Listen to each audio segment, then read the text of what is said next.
Good morning students. Hindi गद्य खंड के अंतर्गत हमारा जो प्रकरण चल रहा है वह है रविन्द्रनाथ टैगोर द्वारा रचित निबंध तोता।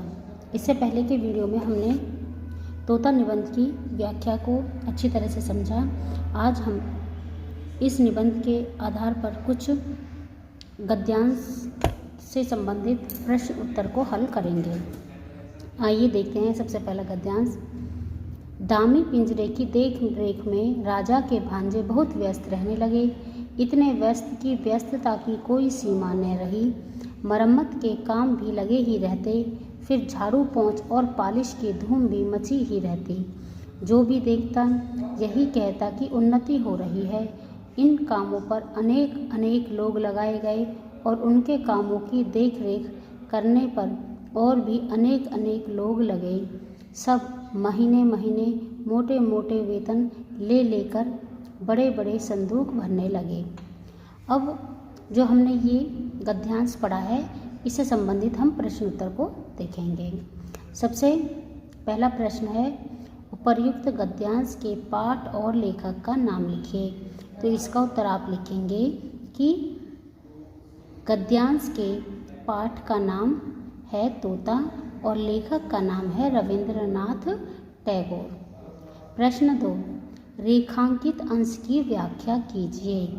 इसके लिए इस गद्यांश में जिन लाइनों के नीचे रेखा अंकित की हुई है हमें उन्हीं पंक्तियों की व्याख्या को यहाँ पर लिखना है।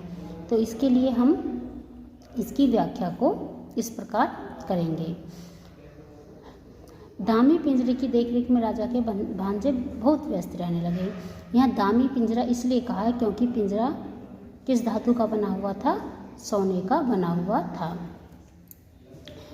तो आइए व्याख्या को देखते हैं कि राजा के भांजे को तोते को शिक्षा देने का कार्य दिया गया था, लेकिन राजा के भांजे ने तोते को अनदेखा करके सिर्फ शिक्षा पर ही ध्यान दिया, अर्थात उसने तोते की ओर कोई ध्यान नहीं दिया, बल्कि उसने तोते के पिंजरे पर ज़्यादा ध्यान दिया।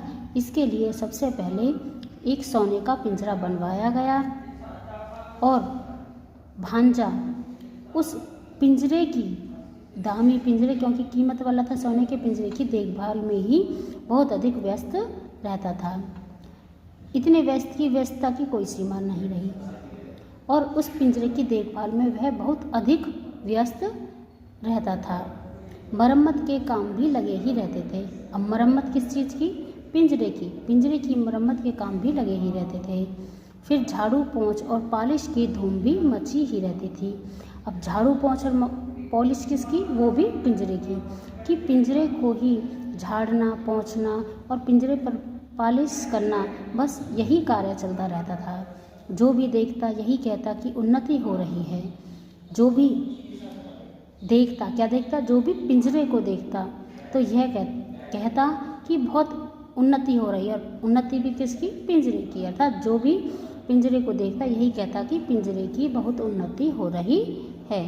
इन कामों पर बस आपको यहीं तक की व्याख्या लिखनी है। अब हम प्रश्न 3 देखेंगे। पिंजरे की देख रेख में कौन व्यस्त रहते थे?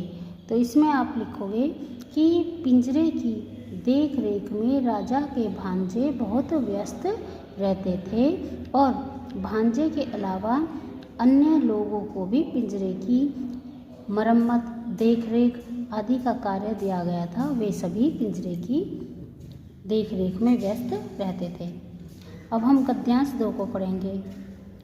राजा का मन हुआ कि एक बार चलकर अपनी आँखों से यह देखे कि शिक्षा कैसे धूम धड़ाके से और कैसी बकटुट तेजी के साथ चल रही है। सो एक दिन वह अपने मुसाहिबों, मुँह लगो मित्रों और मंत्रियों के साथ आप ही शिक्षाशाला में आ धमके।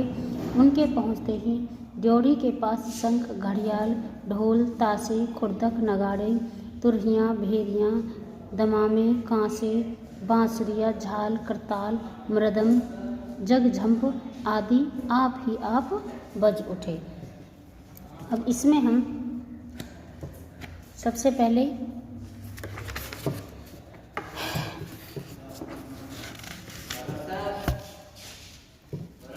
पंडित गले फाड़ फाड़ कर और बूटियाँ फड़का फड़का कर मंत्र पाठ करने लगे। मिस्त्री, मजदूर, सुनार, नकलनबिश, देखभाल करने वाले और उन सभी के ममेरे, फुफेरे, चचेरे, मौसेरे भाई जय जयकार करने लगे। अब हम सबसे पहला प्रश्न देखेंगे उपयुक्त गद्यांश के पाठ का नाम और लेखक। तो पाठ का नाम है तोता और लेखक का नाम है रविन्द्रनाथ टैगोर। रेखांकित अंश की व्याख्या कीजिए। अब हमें जिन पंक्तियों के नीचे रेखांकित की हुई है उनकी व्याख्या करनी है। तो आइए देखते हैं कि राजा का मन हुआ कि एक बार चल के अपनी आंखों से देखे कि शिक्षा कैसे धूम धड़ाके से और बगटूट तेजी से चल रही है। यहाँ किसकी शिक्षा का वर्णन किया है? तोते की शिक्षा का।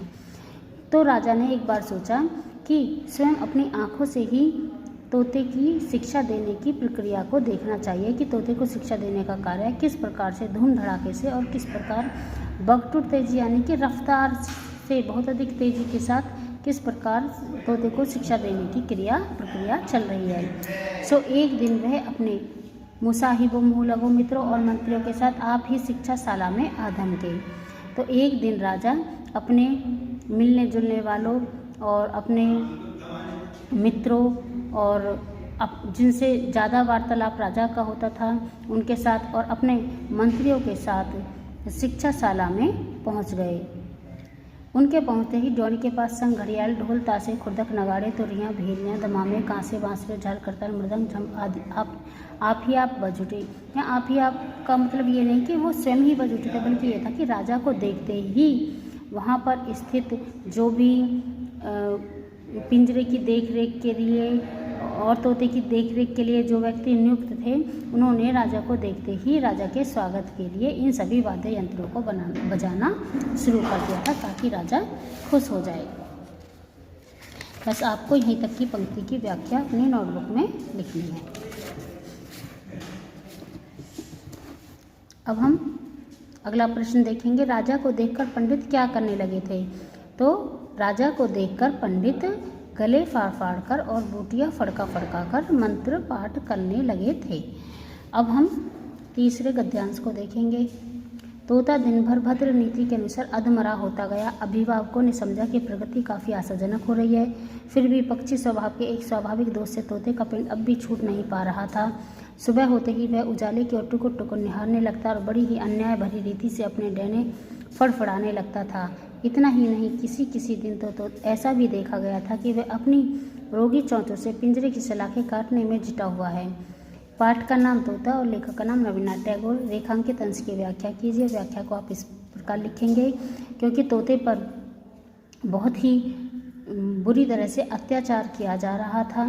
तोते को शिक्षा देने के लिए बहुत बुरी रीति या प्रक्रिया अपनाई जा रही थी और जो अभिभावकों ने समझा कि तोते की प्रगति काफ़ी आशाजनक हो रही है, कि तोते को अच्छी प्रकार से शिक्षा दी जा रही है, लेकिन ऐसा नहीं था। फिर भी पक्षी स्वभाव के स्वाभाविक दोष से तोते का पिंड अब भी छूट नहीं पाया था। कि पक्षियों का एक कहा है कि यहाँ पर एक स्वाभाविक दोष होता है, यानी कि एक स्वभाव होता है कि वो अपने पंखों को फड़फड़ाते हैं और सुबह होते ही तोता अपने पंखों को फड़फड़ाने लगता था। इसलिए कहा गया है कि एक स्वाभाविक दोष से तोते का पिंड अब भी छूट नहीं पाया था। तो बच्चों, आपको यहीं तक की व्याख्या अपनी नोटबुक में लिखनी है। सुबह होते ही तोता क्या करने लगता था? सुबह होते ही तोता अपने पंखों को फड़फड़ाने लगता था।